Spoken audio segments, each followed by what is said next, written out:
Muito bem, gente, vamos examinar as tendências de mercado visto no dia 27 de maio de 2024. Olha aí, estamos acabando o primeiro semestre, anda muito rápido o mundo. Sou o professor Securato, coordenador do Laboratório de Finanças da FIA, laboratório que eu fiz na década de 90, mais ou menos. A FIA é a Fundação de Estudo de Administração, uma fundação formada pelos professores do Departamento de Administração da FEA-USP. Eu fui titular da FEA-USP e sou titular da FEA-PUC São Paulo. Na USP já me aposentaram, porque a idade é um problema que todos vocês vão ter.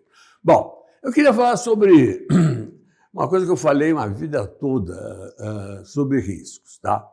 O primeiro tipo de risco que a gente começou a mexer foi o risco de mercado. Tá? O que era o risco de mercado? Você tem uma carteira, né? Uma carteira de títulos, você tem lá, sei lá, eu tenho LTN, tenho notas do Tesouro Nacional, tenho debêntures da JBS, eu tenho ações do Banco do Brasil, eu tenho ações da Petrobras. Mas eu tenho depois operações onde eu empresto recursos. Então, empréstimos que eu tenho. Tá? Eu tenho investimentos em empresas, então investimentos em negócios. Tá? Então, o problema é o seguinte. Você tem hoje aqui, tá? Cada uma dessas coisas tem um preço. P1, P2, P3, tal. Quando muda de hoje para amanhã, né? Tem um hoje mais um. E aí tem outro preço, P2, P3 e tal. E assim por diante. Então, a tua carteira no hoje, ela podia valer 100. No hoje mais um, ela podia valer 99. Então, você perdeu um do seu PL, tá? Tá certo? Então, se fosse em reais, você perdeu R$1 do seu... Então, a questão é quanto você perdeu do seu patrimônio, tá? Isso daqui... Como foi se desenvolver de tal maneira, com toda uma formulação matemática, e os bancos hoje estão obrigados, ao final do dia, entregar uma planilha para o Banco Central falando o seguinte, o que pode acontecer amanhã, tá certo? Se eu tiver as perdas correspondentes a uma certa variação que eu considero possível, tá? Então você vai ver que você tem, por exemplo, título BB, tem um tipo de risco. É um risco, vamos dizer, do mercado, ligado ao tipo de crédito que o Banco do Brasil está fazendo, ligado ao tipo de gestão. Petrobras, ligado a tudo isso que você está falando, mais do que o presidente da época vai falar, mais do que o novo presidente da Petrobras vai fazer. Enfim, cada uma dessas coisas tem um risco que você considera como um risco da carteira. Tá? Então, essas variações aqui, elas são próprias das informações do mercado. Aquelas informações são assim, né? Eu tenho um conjunto de informações, venho aqui e falo para você, o outro vem, você ouve outro conjunto de informações, vão passando, e o mercado todo acaba tendo aquele conjunto de informações e acaba tendo uma situação média, aí você compra ação, você vende dólar, você toma um monte de decisão. Depois a gente deu um tratamento especial ao risco de crédito. Está aqui dentro, não? Alguns ativos aqui têm essa questão do risco de crédito. Então, foi dado uma questão mais focada ao risco de crédito. Então, os bancos foram obrigados a também estimar o risco de crédito. E o risco de crédito está intimamente ligado ao que ele está, aonde está o dinheiro dele. Meu dinheiro está em LTN. Então, eu tenho 100% de probabilidade de receber o que eu apliquei. Meu está em debênture de JBS. Bom, não posso dizer que é 100%. Né? Por isso que, vamos dizer, se a LTN está pagando a 10,50, que é a taxa Selic, a debênture da JBS pode estar pagando 12,70. Exatamente essa diferença aqui é correspondente ao quê? Ao risco da debênture de JBS. JBS está bem, está tendo lucro, tá? Não leva em consideração especificamente isso daqui. Bom, aí começaram a colocar um monte de outros riscos. Um dos riscos é o risco de imagem. O que é o risco de imagem? É aquele risco que afeta toda a empresa por um problema ocorrido, um problema que apareceu de uma hora para outra. Hoje vai desde os casos de bullying dentro da empresa, vai desde os casos de um fake news que a empresa por acaso fez, vão coisas do tipo, olha, temos que a marca de carro deu defeito da pecinha número X37 da Hyundai, vai ter que recuperar, estão todos convocados a trocar a peça. Pô, afeta a imagem da empresa, tá certo? Bom, depois existe uma outra coisa mais complicada até de você ir no dia a dia, quantificar essas coisas, né? Vão se tornando difíceis. É o risco operacional. Você tem uma operação, tá? A operação está andando de uma hora para outra, existe uma questão de, por exemplo, a cervejaria, não sei o quê, alguém colocou um líquido naquela cerveja e morreu 3. Tá? O risco da operação, da manipulação, né, está aqui dentro. Ou, dentro da própria operação, uma máquina teve um problema, um alto-forno teve um problema, então a chapa de aço não saiu na forma que você queria. Bom, outra questão é o risco de conformidade, o compliance.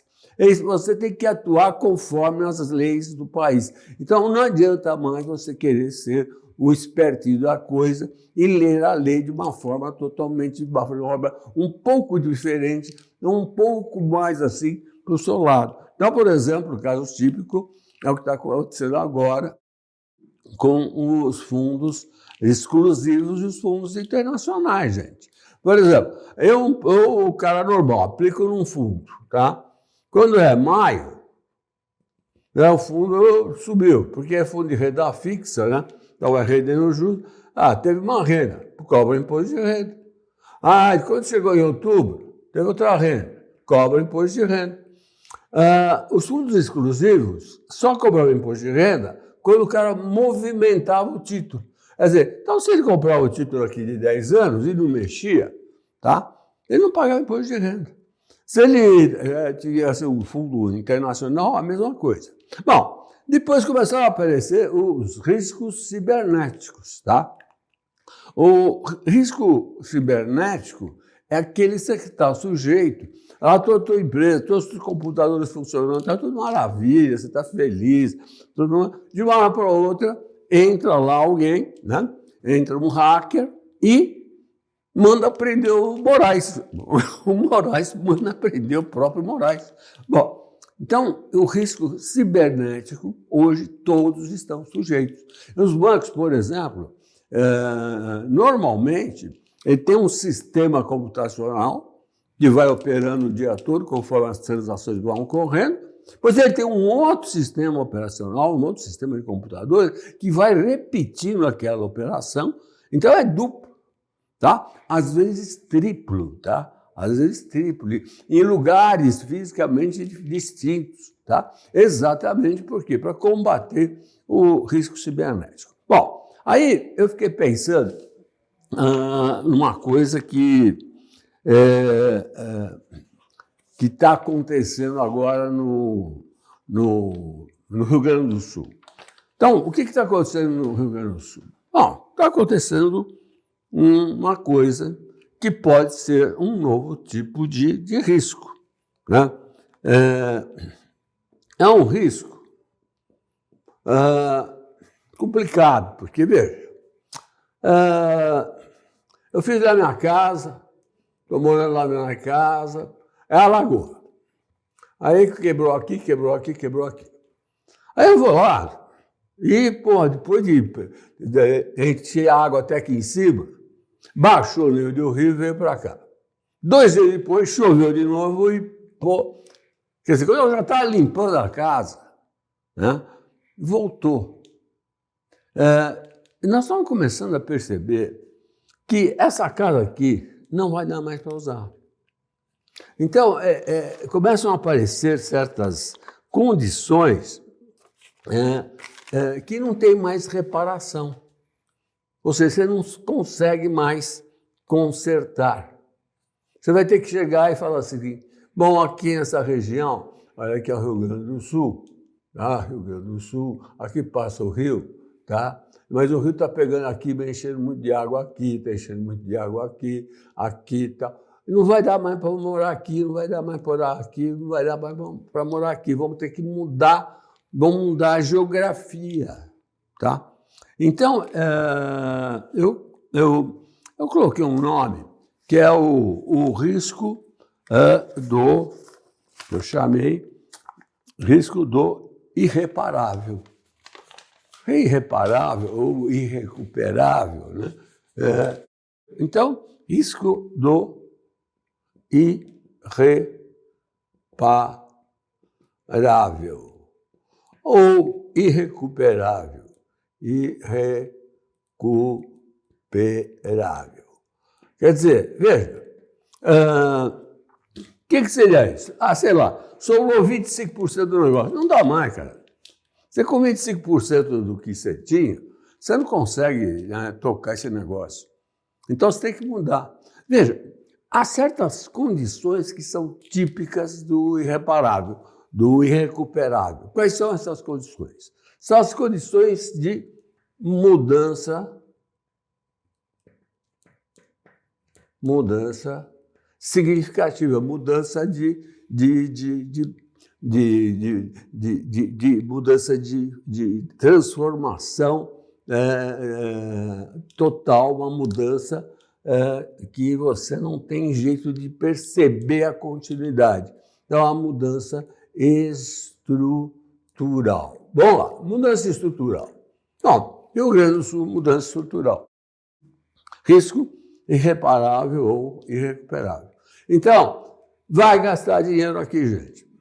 Vai ter que botar dinheiro, porque vai ter que achar os lugares melhor para as pessoas molharem, melhor para plantar e melhor para conduzir o Rio Grande do Sul. Mas veja, esta atuação aqui de governo, né, do Estado, governo federal, né, e prefeituras, passou a ser norma geral. Isso então agora pode acontecer em qualquer parte do Brasil. Isso está acontecendo no mundo todo. Então, essa mudança de estrutura, você tem que tomar decisão. Por exemplo, essas mudanças estruturais apareceram muito depois da pandemia. Então, nós estamos falando de 2020. Então, vou dizer, eu tive Covid pesada, né? Quase encontrei, né, Jesus, e houve uma mudança estrutural no meu organismo. Então, há algumas situações irrecuperáveis, né? Tem que tomar, então, decisões para que o entorno do irrecuperável se recupere melhor. Então, o entorno do irrecuperável tem que ficar melhor. Então, é um novo tipo de risco que está aparecendo. Veja uma coisa. Grandes lojas varejistas. Começou 2020, começaram a vender por internet, né? Então, a loja física começou a ficar sem função, né? Fazer a venda direta. Aí, a empresa que tinha a loja, uma para outra, o próprio fabricante começou a vender direto para o cliente. Porque ele não precisa mais da loja física. Então, nós tivemos um monte de empresas varejistas que estão com problemas, né? Não precisa citar nomes, mas vocês sabem, né? Uma série de empresas varejistas estão com problemas. Bom, então, analisando esse novo tipo de risco, nós precisamos tomar cuidado com o que vai acontecer com a economia em 2024. Nós começamos a taxa Selic aqui com o 11,75, fomos caindo lá por 10,75, né? Tiramos 0,25 e estamos aí com o 10,50, tá certo? Bom, isso já é uma situação, né, de você começar a observar melhor isso para falar, olha, está todo o mercado já falando, não sei, melhor deixar no 10,50. Volta ao velho problema, né? Quanto vai dar a inflação? Então, inflação, agora foi mudar, está 3,74. Vamos deixar para 4, vai. Vamos ter uma inflação de 4. Tá? Então, volta àquela questão que eu falo toda hora, né? Mais quanto de risco? 6, tá? Então, uns 4 e 6 dá 10%. Então, nós temos que terminar o ano em 10%. Para terminar o ano em 10%, esse 10,50 vai ter que cair aqui para a faixa dos 9, 9,5. Não adianta querer ficar com 10, tá? Bom, eu acho que essa é uma coisa que a gente precisa começar a se preocupar. Eu estou começando a me preocupar mais com essa ideia de risco irrecuperável, risco irreparável. Não sei se estão sinônimos as palavras, ou talvez possa ter alguma diferença, um nome melhor, mas, enfim, é aquele risco onde você tem a perda consumada. Eu diria, não precisa ser a perda total, mas seria a perda em termos de que é difícil você, a partir daquilo que sobrou, você continuar. Deu para entender? Então, essas são as ideias para essa semana. Estamos começando bem a semana, né? Bom, então, tudo de bom, hein? Boa semana, sucesso a todos, obrigado. E aí, curtiu o vídeo? Então inscreva-se, dê o like para não perder nenhum dos próximos vídeos de tendência de mercado aqui no canal da FIA LabFinProvar. Tchau!